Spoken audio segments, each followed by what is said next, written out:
Thank you for joining me. It's George Masri, and I interviewed Mandy Branham today. She is a phenomenal investor. Not only is she really knowledgeable when it comes to purchasing properties and joint ventures and all of that stuff, but she's really focused on helping people grow. She's worked on herself quite a bit. So that kind of separates her from other people that I've interviewed. And just to kind of break down the episode, for the most part, we talked about start to finish what it takes to have a joint venture. That includes sourcing the deal, building relationships, having a Proforma, having a letter of intent, securing the deal in your partner's name, securing a caution on title, and finally the reporting required after the fact. So once the property closes, those are just some of the things that we discussed. So this episode is great for someone who's getting into their first, maybe second joint venture, and they want to know what it looks like from a very experienced person's perspective. I would highly recommend listening to it. And again, if you guys know someone who's looking to invest, I mentioned this on a lot of the episodes, I'm always happy to work with them. So keep me in mind if they're looking in Hamilton, Welland, St. Catharines. Reach out to me, george@welloff.ca. I'm always happy to also have a conversation with you. So if you ever want to get together for coffee, reach out to me. It'd be nice to connect with some of the listeners, know who's out there, and I look forward to chatting with you soon. Have a good time listening to this episode. Welcome to the Welloff Podcast, where the goal is to motivate, inspire, and share success principles. Today, I have Mandy Branham, the CEO of Solutions Driven. Mandy realized in 2007 that she was working hard to make others rich while she was just getting by, and she decided to take matters into her own hands. Today, she has become a very successful real estate investor. So Solutions Driven, they focus on strategic real estate, or they are strategic real estate investors with over 11 years of experience. They find opportunities, negotiate creative terms, establish partnerships, and streamline the buying process. Today, at least for a portion of the conversation, we'll be talking about joint ventures and kind of breaking it down to make it a little more simple for people who are just starting to get there. So Mandy, welcome to the show. Thanks for having me, George. You're welcome. If you guys remember, I think the first video that I ever released on YouTube, Mandy was the guest, and that kind of launched everything. And then from there, it turned into a podcast. And so I'm just happy to have you back. I don't know if we did this the first time. I haven't seen that clip in a long time, but usually I like to ask about your childhood. So if you can tell me about where you grew up, what you remember, certain things that you remember from your childhood. So I grew up north, near North Bay, Ontario. And what I remember, like some fun summer activities, we would be on our bikes for hours on hour. And like, Mom, I'm going to need a lunch. And we would put it in our backpacks and away we would go. And there's this little creek and we would, ride our bikes down there and make little toys and watch them go down the river and, literally show up dirty at home for dinner because we were hungry again. And pick blueberries and raspberries and like just outside quite a bit as a kid. So Very cool. That doesn't even sound like Canada. That sounds like you grew up in another country. No, it was awesome. And then, winter times, like, do you remember building those like huge snow domes? The guy would put a big pile of snow and we would just like carve it out and hours again, like, Mom, we're going to need a lunch. And we would just go in there and like make a lunch. And my dad would bring us a little night light. So we actually had a light inside of our snow home. So wow.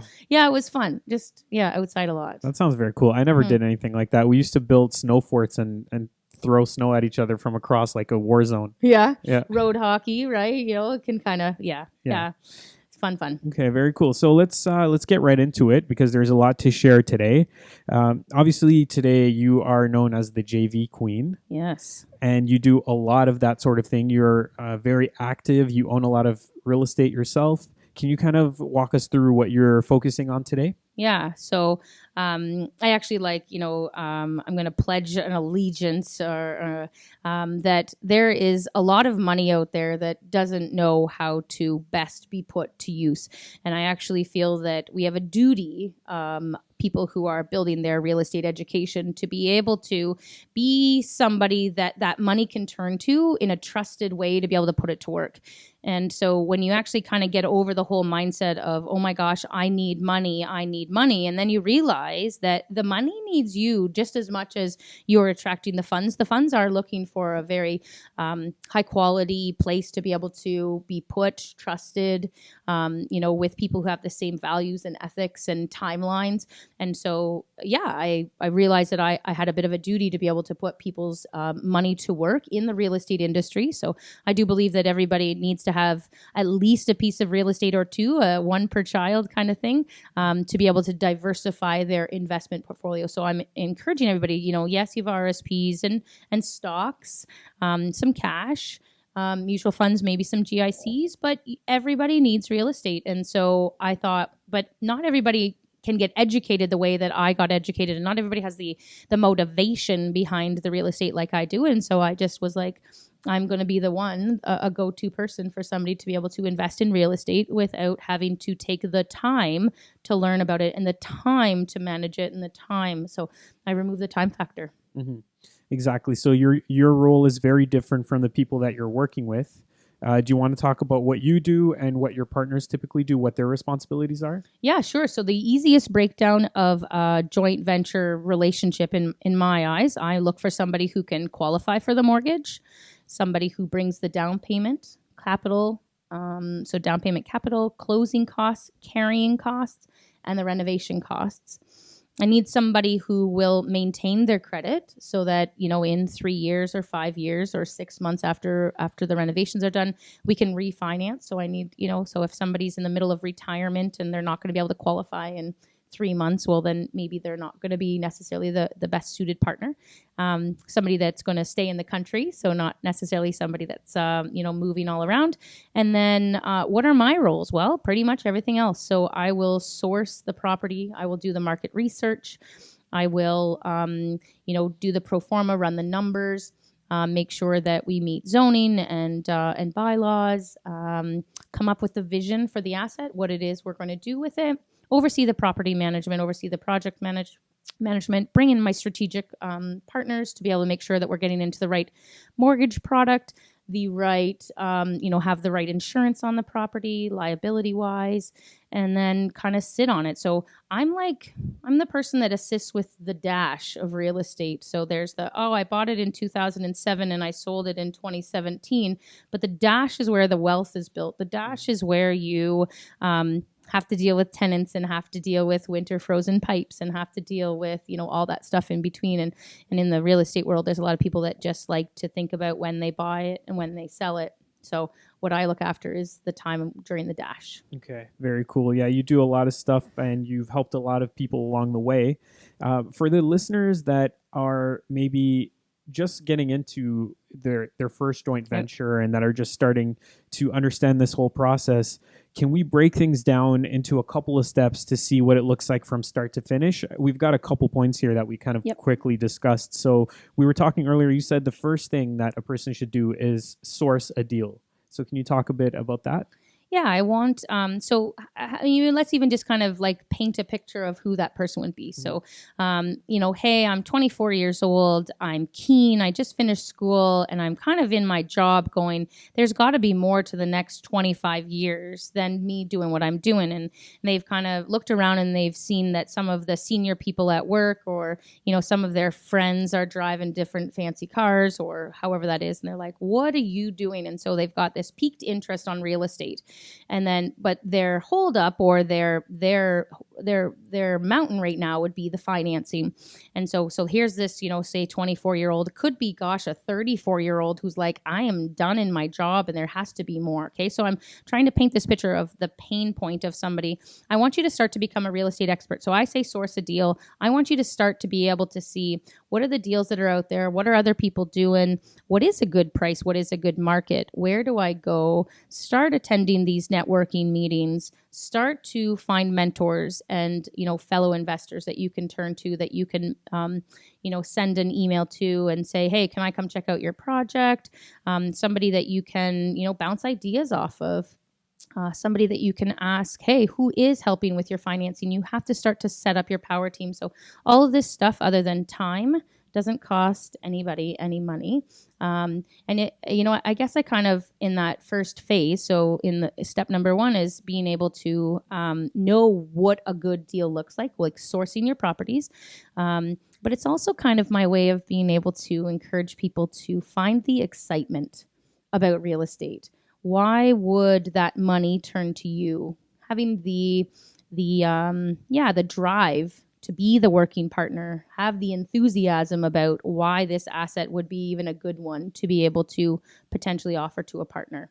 So the first step is just, sourcing deals and starting to get really comfortable with what's out there and how does it work. Exactly. In order to source a deal, you have to have an understanding of what a good deal looks like. So you have to do your research, be around people who are doing it, go to networking events, educate yourself. Absolutely. So that's step one. Step two would be building relationships. Yeah. So no different than congratulations on your recent fiance. Oh, thank you. Appreciate right? it. But Yeah. did you ask her to marry you on the first date? No, definitely not. Did you see that she was somebody that met a lot of your criteria, and then you're like, hey, you're it. Do you want to go in on a relationship together? Hey, why don't we just skip the relationship and just jump right to marriage? Right. It sounds kind of funny. Yeah, it doesn't make sense. Right. And so to me, it's a perfect segue into let's build some relationships within joint venture worlds. Just because somebody has a great job, your brother-in-law and your sister, maybe they're two teachers or a police officer and a teacher, and you're like, oh my, they complain about money all the time, but they have really good jobs, and their house is more than paid off. They'd be perfect joint venture partners. But that doesn't mean that they're ready for real estate. That doesn't mean that they even want to enter into any kind of real estate. So you want to make sure that you're building relationships with people so that they can kind of go, oh, great. What are you doing now, Mandy? Like some other network marketing scheme or whatever. And you're like, no. Now I'm into real estate, right? So you kind of have to build you as a real estate investor and get to be known as somebody who is trusted, somebody who is, this isn't just a fad or a phase that you're going through, and build relationships. So a lot of times I am finding my joint venture partners at other networking events. So I kind of talk about the readiness to invest scale from zero, who's that, your brother and sister-in-law who are like, stop talking to me about real estate. I want my mortgage paid off. I never want to own another asset. 25% is like, you know what? How did you just take 2 vacations a year? And you're like, well, I've got this real estate thing going. And so you've piqued their interest, and they're like, well, how do we kind of potentially get involved? And so you start to just, nurture those initial relationships. And then, from 50%, they're at a real estate investing meeting. Maybe it's their first one. Maybe it's a free event, whatever that might look like. The 75% ready to invest person would be somebody that's like, hey, you know what? I've got a HELOC on my house, but I'm nervous. I don't know where to invest, and but I know I want to. So they've made a major initial step, and they are aware of it, or they've had that inheritance and the cash is sitting in their bank account, or they were nervous in the stock market, and so they pulled out some of their money, and so it just sits there. And they're like, I know I want something within real estate, but I don't know what. And then, the person that's the 100% ready to buy scale is the one that calls up and says, Mandy, I'm in. The next deal you get, I'm ready to go. And they have already made the commitment. They've already done all the research. They've got themselves pre-qualified. And so they're 100% ready to go. They're just kind of waiting to pull the trigger with the right person. Got it. Very cool. So basically, being able to see the ready to buy scale within people to identify how much energy to put into them and where this relationship will go. 80-20 rule. So 80% of my time is spent on people who are at least 50% ready to buy and over, and only 20% of my time is spent on the other half. Mm-hmm. And that, that doesn't mean that I don't talk about real estate to people, but I really encourage the listeners not to get distracted when somebody who is 0% ready says, but that's so scary. And oh my gosh, what if the market crashes? And don't you think there's a bubble? And so you kind of buy into their fear, and you might be distracted from what it is you're doing. So I really only encourage people to spend just a little bit of time and just, to those people go, you know what, it's okay. You know what? Thank you very much. I hear you, but I'm just going to continue to keep educating myself. And with education comes a reduction of fear. Mm-hmm. So. Mm-hmm. Exactly. And part of this whole process is practicing your pitch. Yes. So step 3. Mm-hmm. So we kind of talked about practicing your pitch and then the education. So do you have any suggestions or anything to talk about with regards to the pitch? Yeah. In the mirror by yourself, you want to be able to do a 60-second pitch. Who you are, what the deal is, why you feel it's good, what are some of the highlights. I don't want people to get stuck in the numbers. Sometimes like if you are looking at somebody and, they get that like deer in headlight look and they just kind of stand there and you realize you lost them, 3 sentences back, then you need to keep practicing your pitch because we want to make sure that you don't lose people along the way or talk too high over their head. So it's definitely a practice. And this is a property specific pitch, not like a general elevator pitch. Both. I mean, if you are just starting to build relationships and somebody says, hey, what do you do in real estate? Well, that's a really good time for you to be able to have a bit of a pitch. Hey, my name's Mandy and I specialize in passive investing. I look for partners who, want the benefits of real estate, but don't have the time factor. I actually help remove the time factor. I'm pretty open to having a conversation if you'd like to hear a little bit more about what I do or go on a mail list for me to be able to send you my latest deals or, sit down and have a coffee. Boom, there's a bit of a who I am as a joint venture kind of introduction. But if I was, there at some of our local investing meetings, they have an opportunity for somebody with a deal to be able to stand up. That would be a very specific deal that I would have. I would, say, hey, I have a single family on the Hamilton Mountain under contract right now, and it's $410,000. I feel it's a really win-win situation. There is grandma that had to move into a nursing home. And the reason that it's so inexpensive is because we actually helped them close quite quickly. Now, what I plan to do with this property is to add a secondary unit legally. I'm going to need about $192,000 for it. But when we're done and we refinance, and I'll help you with all that because I have very strategic business partners that I work with, you're only going to have about $50,000 left invested in the deal. So you'd actually be controlling about a $600,000 property with only $50,000 invested. Works out to about an 80% return on investment year over year after we've done the refinance. If you're interested in hearing more information, reach out to me.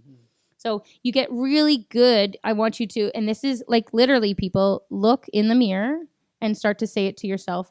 Practice on your phone, like record yourself. And in my mentorship group, it was one of the hardest things that people had to do. And they, this is take 80. Well, it shouldn't have to be take 80, but it can be take 80 because the first 79 are phenomenal practice for you to be able to do take 80. So and probably the biggest thing that will do is give you confidence, and that'll show with the person that's hearing that will think you're a professional. Yeah, and again, it's it's how you're standing there in front of somebody, what you're wearing, how confident you are in the deal, why Hamilton, and if you can say to them, I can go on about why Hamilton, but realistically, Hamilton's just Hamilton. Nobody really needs to do much market research on Hamilton and what's coming and why it's going to be a city of the future. But if you don't see that and you're kind of and your partner is stuck on the city, then they're kind of, what do they say? Missing the forest for the trees, missing the trees for the forest, right? Yeah. Okay, great. So we talked about the whole building relationships, practicing your pitch. The next step would be to have a Proforma. So basically creating a deal sheet for the specific property that you're looking at. Yeah. So even with the pitch, so there's the generalized pitch and then there's the here's a property specific pitch. So there's lots of different Proforma analyzers out there. Yeah. Certainly find one that makes it so that you understand the deal. Again, you want somebody to be able to ask you any questions like, where did you get this ARV? And you have to be able to answer that. And, what do you mean carrying costs? What's included in that? And you are able to explain it. Why $90,000 in renovations? And you're like, good questions. I'm glad you asked. And you're able to answer all of these questions for people. So again, that's kind of part of the pitch. Once you have your Proforma and you know that inside and out, that's what you're pitching. That's what you're getting really, really comfortable with. And would you suggest having like a simple Proforma, or I've seen people have 9-page analysis sheets and that kind of thing. What would be your recommendation? Well, you can see my eyes, but the listeners can't because I get overwhelmed in those kind of things. Yeah. And I've watched people look at Proformas that are like that and they're lost on the first page. Yeah. And I've sent them back to people and I've said, I actually had a contractor in Hamilton and I sent it back to him. I'm like, this is retarded. I don't even and I'm an educated person and I have no idea what you're asking me to look at here. So, you just want to make sure they say, and actually I said this to Larry the other day because I was trying to explain this potential, interaction deal with him. And I said, I'm explaining it to you like you're a 5-year-old. And if you can get it, if I could explain it to Larry, not that I think he's a 5-year-old, but I needed to make it so clear that a 5-year-old could understand it. And so that's the difference between a 1-page Proforma and a 9-page is as long as it's easy to read, you're good to go. But don't lose somebody in it just because you think, I know more than them, so I want to overwhelm them with information. Hey, you know what? If somebody wants more information, I'm happy to be able to provide it. I can provide any number. You want to see the breakdown of the renovations? Here's an estimate of the renovations. But on the Proforma, it's just 90,000. Perfect. Yeah, keep it simple. The next step. So let's say you have this deal. The person's interested, that your potential joint venture, co-venture. And the next step would be to get, some people do this, some people don't, but letter of intent. Letter of intent. So it kind of, so a letter of intent is a general overview of the joint venture agreement. And it's usually simple also, right? Very simple. Not 10 pages or 20 pages. I think mine's 4, 3 with 3 plus signature page. Yeah. And it just kind of says joint venture financial partner. So JVF agrees to partner with JVB, Mandy Joint Venture Branham, and we agree to. So there's 2 times. So you can have the letter of intent when there's a specific property that says, "Hey, you want to come in on this Hamilton Mountain property? No problem. We'll sign the letter of intent very specific to that asset. And if we don't get that asset, then we're done, right? The letter of intent is specifically for that property. And the other one is just to be able to say, "Hey, you know what? We missed out on that last one, but I really liked it. Hey, let's sign a letter of intent that just kind of gives me 3 months." Gives the parties 3 months. And that 3-month letter of intent will say, I will hold my capital for you and my mortgage qualification for you to find an asset. And on the JVB side, Mandy says, I will go looking for a specific asset that meets the requirements that we've discussed here. So you like that Hamilton Mountain property? We like in the $450 range. We like knowing that there's going to be a $600,000 ARV. Away we go. And so I go shopping and you hold your money ready to go. But we put a time limit of 90 days on that because, after 90 days, what does Grant Cardone say? Cash is trash. So I don't want somebody to be having their cash tied up for me and then realize, I happen to go on vacation and all this kind of stuff. So you want to make sure that both, or did they go on vacation? You're like, hey, I found that perfect asset. Oh my God, it's perfect. And you're like, you're where? Turks and Caicos? You didn't tell me you were leaving. You can't DocuSign from down there. You can't, all these kind of things. So I just want to make sure that within that letter of intent timeline that everybody is in agreement that, we're full force property purchasing kind of momentum and away you go. Yeah. And one thing that you mentioned earlier when we were having conversation, a lot of times, like when you're getting started in this, it's more about trust. It's usually about trust. So sometimes you don't need a letter of intent. If you want to do things by the book, it's good to have it. Yeah. But you should really know that this person, you trust them, you're willing to move forward. You both have your values are in alignment and whatnot. Absolutely. Yeah. I had somebody say to me the other day, "Oh, I trust you, but I trust you with verification," and that didn't sit well with me. And so to this, this is we're going into this with a relationship. But yes, there's going to be an agreement on this. But there's definitely major parts of the purchasing process that one party is taking a bit of a leap of faith. So either the working partner puts an offer in their name, bit of a leap of faith that they're going to have a financial partner say, "Yep, that's the one I want," or vice versa. There's this moment of time that your joint venture agreement's not signed yet, and the offer is being assigned over to the joint venture financial partner. And they've, I've had people that are like, "Don't leave me, Mandy." Like, so the asset is all on them. The agreement's not done yet. We've not closed on it, and they would be clueless without me to be able to back them up and share with them what we're doing. So there is a definite trust factor both ways. And I want people to really understand that as much as it's about the property, they've already bought or not bought you. You, how you show up, you, how you hold yourself, you, how you, just represent yourself in so many different aspects. So, Yes, very cool. So trust is such an important factor in this whole process. The next step is to secure a deal after that you've signed the letter of intent or you're deciding to move forward. You find the deal, you secure it, and you put it in the joint venture's name. Yeah. So there you are. You're gone shopping. You've said you wanted a property on the Hamilton Mountain. You found one. You are working with your trusted real estate agent, and you can put the offer rate in their name. And sorry, when I say the joint venture's name, I mean your partner, your co-venturer's name. Yep. So you put it into the co-venturer's name, and then you start the due diligence process. So you're like, okay, we've got 7 days for financing, home inspection, insurance approval. You definitely more than start the financing, getting all the documents, but you would potentially hope that within the letter of intent period of time that you would have got them going to your mortgage specialist so they could already kind of be pre-approved for that, and away you go. Great. So yeah, you do your whole financing, home inspection, all that, and you also, I don't know if you do this, but as part of a clause in your agreement, do you request to get the permit process started while you're still in the conditional, or before closing, I should say? It depends on a scenario. I've actually a couple of years ago I stopped doing that. It does get at times the owners in a little bit of a uplift. That they've said, I'm not selling to an investor, and it doesn't necessarily save any time per se. And so I actually don't put it on there anymore. We've got my power team very well oiled to be able to say that one of the walkthroughs that I will have is with a designer. So I'm not saying that I can't have a designer walk through and start to create the drawings that will be required. Upon closing, we go straight in and apply for the permits or start the application process.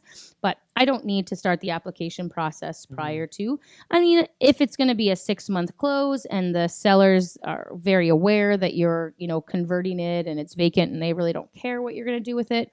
But we definitely have people who, they want you to go in as a come and be a big community person like we were. Our neighbors are lovely. And, when they hear that you potentially are creating a rental property in their neighborhood, they get upset for what the neighbors will think.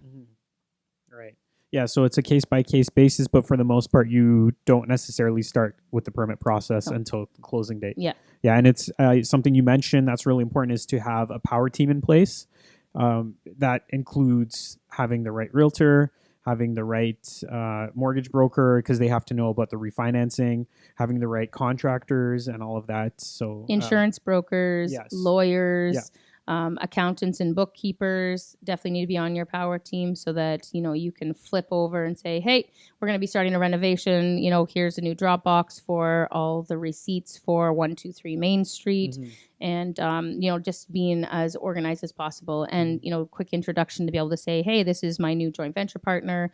Hey, joint venture partner, when you get all the closing documents, I'll need you to upload them to the bookkeeper so that she can start our trial balance sheets and stuff like that. So everybody in your network, even down to you need to open a joint bank account. You need to make sure that the person at your branch understands what kind of account you need and who is going to be signing authorities on it, and that maybe you're not both in the branch at the same time, but how can we make that happen? So there's a lot of people that, when you actually start to take all of it into consideration, it's there's a lot of people that help with the success of a joint venture deal.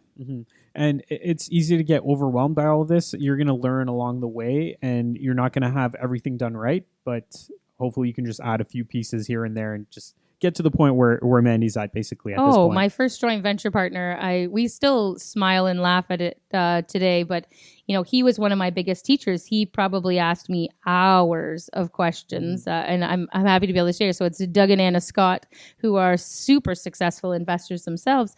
And Doug taught me so much, but he was very patient with me. And, I would say, well, I don't exactly know the answer to that, but I will get it for you. And so it's not necessarily about having all of the answers. It's about being resourceful and knowing that you do have the right people to ask and that your joint venture partner understands that as well. So together we laugh, together we've had we've had a phenomenal return on the assets that we have together. So it was worth the risk that we both took on each other. Yeah, absolutely. And for the people listening here, maybe you are on the passive side where you don't want to do all of the work that Mandy's doing. But hopefully this breakdown will let you understand what it would look like from your perspective as well as a passive investor. Oh, it's brilliant. Mm-hmm. I want people to be able to say, did they, what did they show me in their Proforma?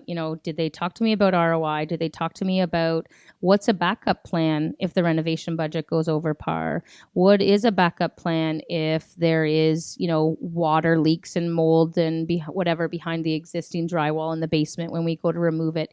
You want to be able to know that all of these things that we're sharing with you as to how a working partner can build themselves, that's what you're looking for in a working partner that you choose. Yeah, exactly. And then there's also the final step here, the second last step. Yep. After closing, and also potentially after you refinance, an option would be to secure a caution on title. Can you explain that? Yeah. So let's just so the property closes and we'll say that the work gets going. The working partner goes straight to work. This is what they do. So they oversee the project management. They're running the renovations. They're interviewing tenants. They're opening and closing building permits. Away we go.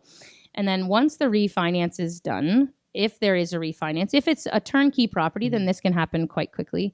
But the working partner lawyer can potentially put a caution on title. And so they can register the joint venture agreement as part of that caution, which just kind of means that if the working partner, if something goes on and the relationship starts to go downhill, and the financial partner were to be like, that's it, I'm done, and try and sell it from underneath the working partner or, for whatever happens, and relationships go sour. So let's not pretend that this doesn't happen. Then there is this caution on title that when, something were to go on to say sell it, they would be like, whoa, wait a minute here. It says there's a caution that I need to, before there's anything to be done with this title, I need to call somebody called Mandy Branham.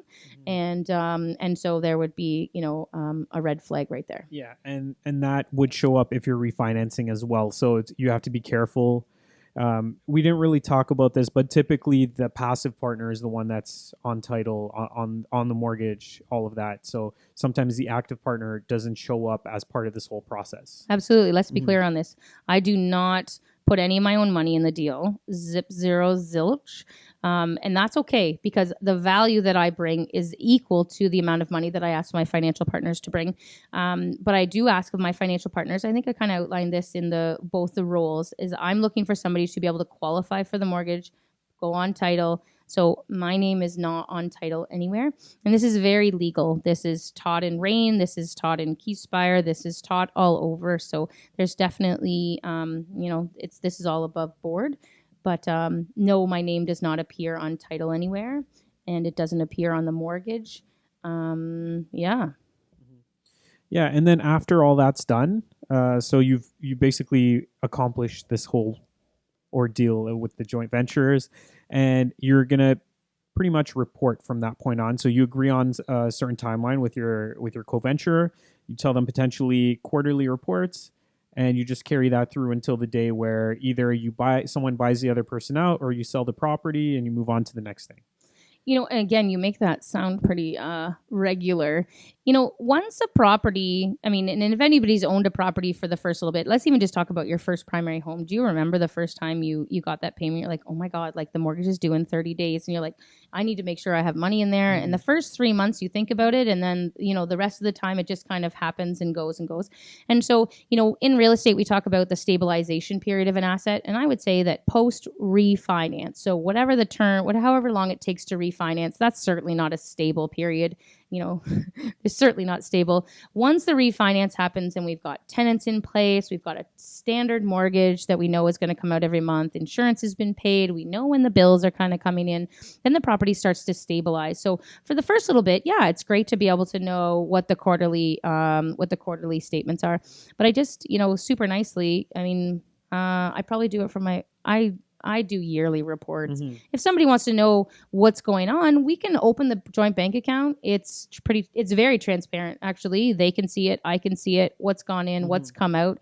There's only the payments that have come out of the account are agreed upon. Everybody knows what comes in and out of that account. So there's really nothing that we have to report on. And then, and it's different if we were like, hey, we're going to refinance. Is it making sense? Where does the property stand? How much money do I still have invested in it? Things like that. That's a good time that we're like, hey, let's just get the bookkeeper to be able to do us up a statement as to where the property stands, and away we go. So. Yeah. So setting that expectation so they know that they're not necessarily going to hear from you quarterly. It's going to be an annual reporting period. And let's just say, in general, because you've done this many, many times with all sorts of different properties, what kind of returns can a partner typically expect? Or I shouldn't even say that because you're both splitting. So what returns do you both expect to get? Yeah, so I don't get out of bed for less than 30%, which would indicate that would be a 15% minimum for my partner and a 15% return for me. And that's minimum. And that's annual return. That's an annual return. Yeah. And it's not too often that would be a deal that I would act on, but that was certainly my minimum. We had a turnkey triplex in Kingston.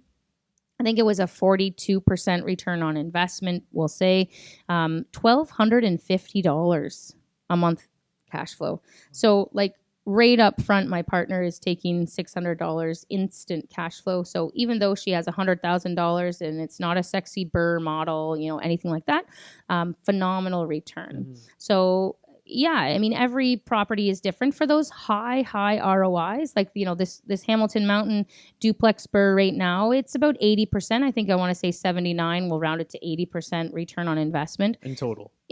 Like that's, so how I kind of calculate it is, somebody needs to have $192,000 invested total. That's, down payment, closing costs, renovation costs before we refinance. So at some point they will have $200,000 invested in this asset. Then we go for the refinance. And in this case, they're going to receive back $140,000. So it's leaving them about $50,000 invested in the asset. Now my returns, I base my ROI, my return on investment post refinance. Okay, so I actually don't include the refinance in that lift. So that's just cash flow, passive appreciation, and mortgage pay down that include those three total numbers divided by the amount of capital left invested after the refinance. So in this case, it would be about $50,000. That's how we calculate our return on an investment. There you go. So typically you're saying at the very least, you're talking about 15% for the partner annual, but that's not a very common case. Usually it's higher than that. Definitely higher. And I think, the working partners need to understand that, we both know of private lending opportunities that somebody can just go and not have to qualify for a mortgage and they're getting 17 cash on cash. So your deal needs to be significantly better than what somebody can get passively on their own quite quickly with minimal knowledge. And, so if it's I've had people call me, they're like, oh my God, Mandy, there's this great new release of a condo in Toronto. I think I'd like to joint venture. And I was like, why would somebody joint venture for 3 years with you to make a 24% return on investment?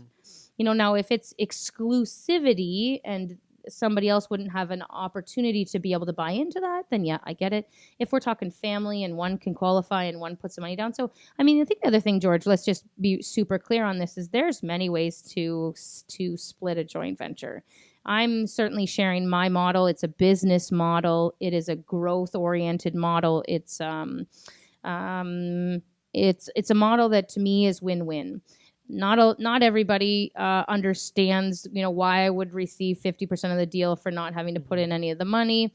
Whereas other people are like, oh my gosh, like you're genius. You could do 70-30 where one partner gets all the cash flow and the other partner gets a significantly higher equity share. That could be for a really high earner that's like, hey, I make $400,000 a year. I'm really not too worried about $400 cash flow. Why don't you take all the cash flow and I'll take a higher equity position. You could have somebody that says, hey, I almost have all the renovation costs. And so the working partner, let's say, puts in $45,000 of the renovation costs. So you could have a 60-40 split, 60 for the working partner and 40 for the financial partner if there's a split in duties there. I definitely have, I'm looking at right now a 25-75. So 25%, somebody's going to hold the mortgage for me, but I'm going to put in all the money and do all the work. So it's almost like a 50-50 split, 50% for the working partner, which is me. And then there's the other side, which is 50% for the financial partner. And in that case, I kind of am putting 25% of the share on the mortgage qualifying part of it, and 25% on the cash side of it. So if I'm taking on the cash portion, that just kind of gives me an extra split. So you could do 75-25. And here's something that one of our mentors would tell me: do what it takes to be able to get into your first joint venture. Okay, because the first one's going to teach you so much. So don't not do it. I put in free property management. I don't think I ever put free bookkeeping, but I had indicated that I would be the bookkeeper until I realized that me being the bookkeeper was not an asset to my joint ventures. And so that was something, but I'm still the one overseeing the bookkeeping. So it is, I got it down to a well-oiled machine. I know the documents. I know when they come. I know what she needs. I know when your corporate year end is and what statements we're going to need to be able to complete that. And so I don't offer that anymore. But if you've got skills that you can add to the joint venture, the only skill that I caution people on is when somebody says, I'm a contractor. And the working partner, and as the working partner, you perceive that you would have to work for free. But I don't see it that way. I am a working partner and I don't do any of the contracting stuff. So I'm not encouraging a contractor to work for free. What I'm encouraging them to say to their financial partner is, because of my expertise in the contracting world, I'm happy to be able to bring the skills to the table. I'm happy to be able to offer our joint venture all of the discounts that I've got through my contacts. I'm happy to be able to, share with you some of the extra materials I have in my garage or whatever that is. And you know what? Instead of me making X% on every staff member, I can reduce that down. But my contracting company still needs to make money. But you can minimize the amount of, so it doesn't have to be profit to the construction company, but I don't want it to be at a loss. I do not want the contractors to perceive that they have to work for free to be able to make a profit.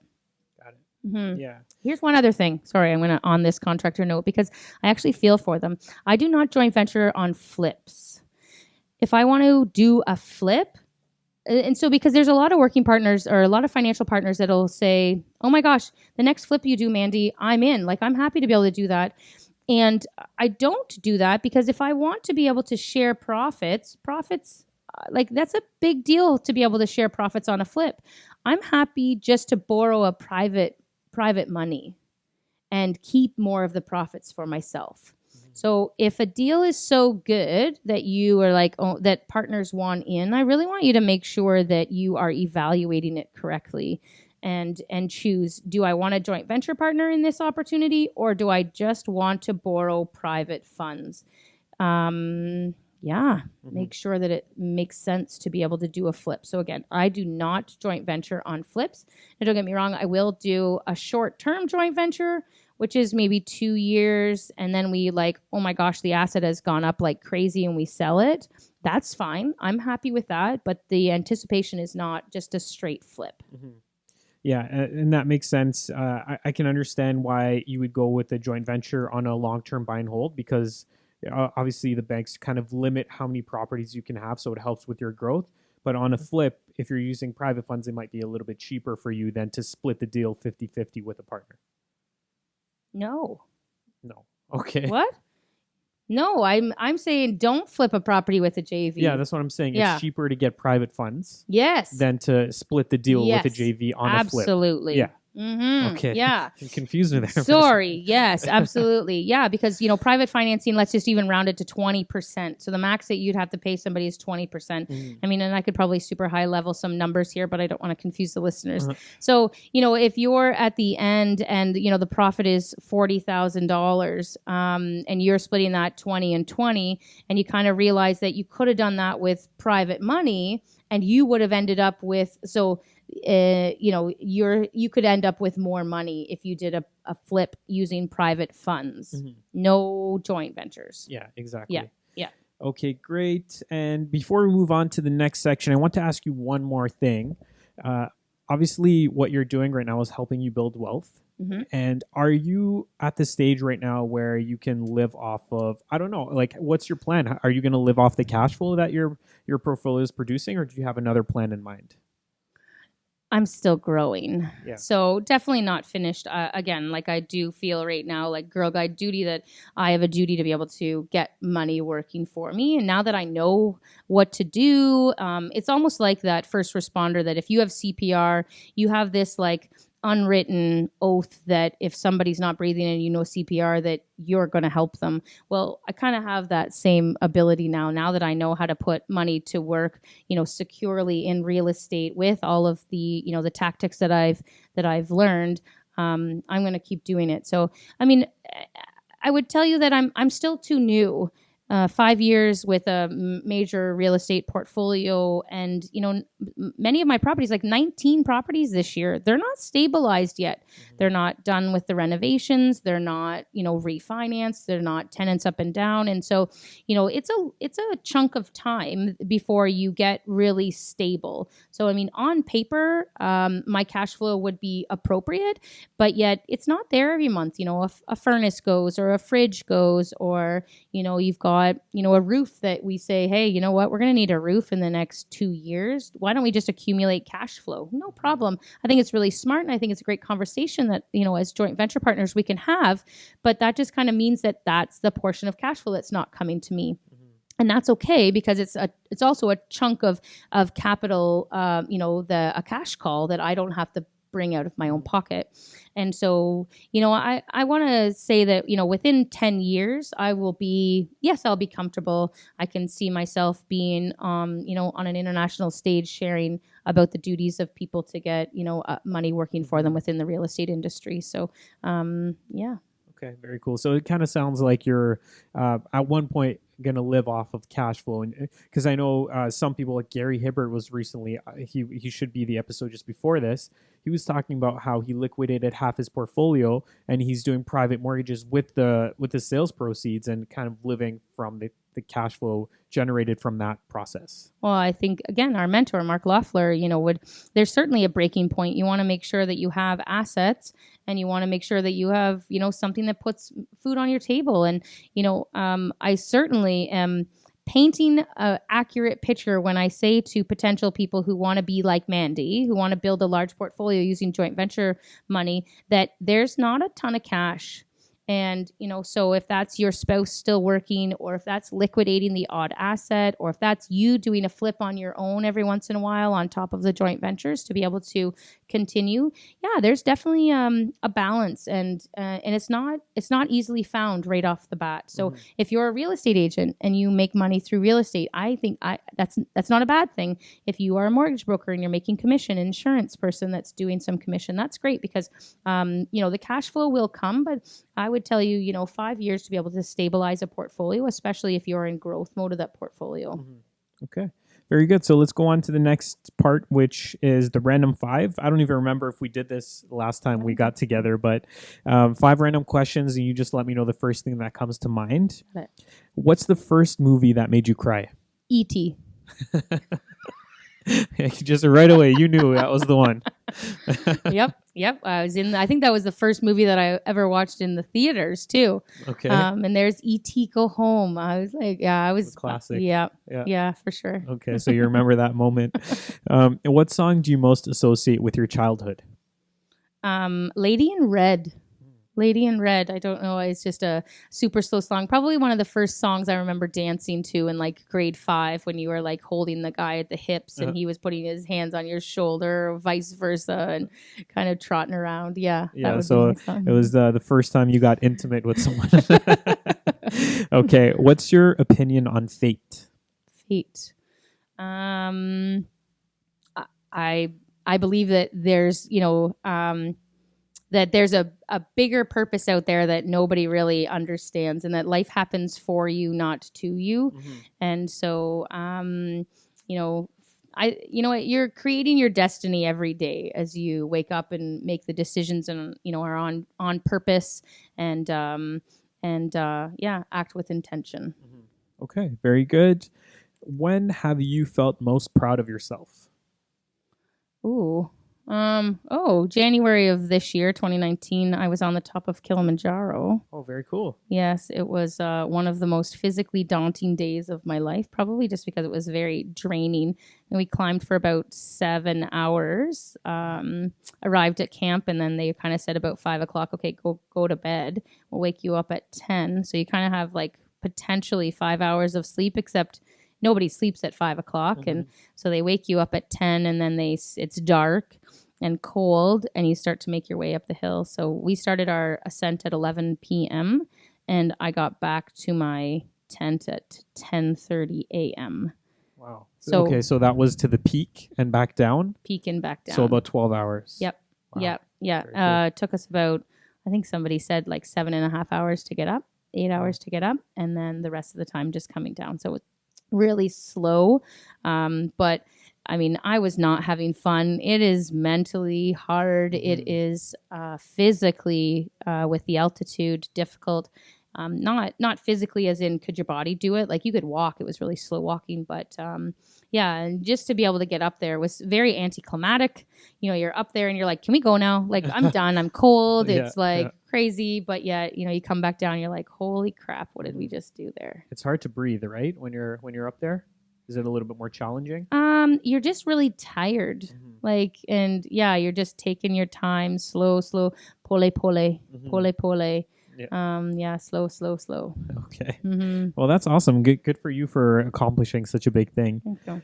And the next question is, what success principle do you live by? So, as you know, Brady McDonald was on the show recently, and he was the first person to ask me, what does that mean? So I I decided to break it down just so there's a clear understanding. So I copied the definition of success and principle. Success is the accomplishment of an aim or purpose, and principle would be a fundamental truth or proposition that serves as the foundation for a system or belief or behavior. Yep. So what's success principle? Work harder on yourself than you do on your job. So, you know, every day I am reading, you know, whether it just be just connecting, moments of gratitude, ensuring that that Mandy Branham is who Mandy Branham needs to be, whether that be Mandy Branham the wife, Mandy Branham the mother, you know, the friend, the real estate investor, the coach, the teacher, the educator, the student, you know, and just really being authentic to myself, but making sure that I work just as hard on myself as I do on my job. And you go from making a living to making a fortune. I think that's how the saying goes. Profits are better than wages. Although, you know what? It doesn't mean that you're not going to work hard. Like, I am working harder. The other night, oh my gosh, it just felt so good. I was like up until 11:30 cleaning out my email, getting stuff done. And I swear the next morning I was awake earlier because I felt like I had this relief off of my shoulders because I've gotten all that stuff done. So, you know, work harder on yourself and profits are better than wages. But, you know, none of that says, you know, 4-hour work week or, you know, take some extra time off. And, you know, but it's definitely, I don't even want to say, you know, is balance a facade these days in this, like, you know, tell Elon Musk to have balance in his life and he'd tell you to go to the moon because that's where he's working so hard to be able to go. So, you know, I don't want to paint an easy picture that, you know, investing with other people's money is so much easier and, oh, because it's not my money, it must be so easy and must be nice. And it is very difficult. Like, I make sure that my partner's money is protected the same way that all of my money would be. An asset that I would put my own money on is an asset that I would ask my partners to put their money on. And so there's a lot hanging over your head. It's a lot of work, but certainly the rewards are going to be worthwhile. Right. And I think I agree with you. I think it's harder to invest someone else's money because your reputation is on the line. You obviously don't want to do anything to ruin that. So. Yeah. Okay, great. Before we finish things off, do you want to talk about what you're working on today and what services you provide and how people can reach you? So, you know what? I host a live show every week on Facebook. It's called The Full-Time Investor. I have some pretty cool guests. At least I think they're pretty cool guests. Probably like you. You're like, hey, I want to learn, so I'm going to have all these awesome people. And what a benefit. You actually get to share that with the world. Yeah. So it's the same for me. I'm working on creating, you know, pods of investors and pods pods of properties in certain areas, making sure that I'm following the market fundamentals, but duplicating myself. So if I was able to build a pod of 40 properties, how do I get a pod of 40 properties in Kingston? And how do I get a pod in Hamilton? And how do I get a pod? And so I'd like to have 10 pods over the next near future, and just really duplicating my systems and being authentic to my joint venture partners, and having that duty to be able to have their money invested solidly on an asset, secure too, right? So just staying true to the principles that I originally started with, the reason that I turned to joint ventures. And find me on Instagram, Facebook. I'm having fun doing it. TikTok, absolutely. TikTok. LinkedIn.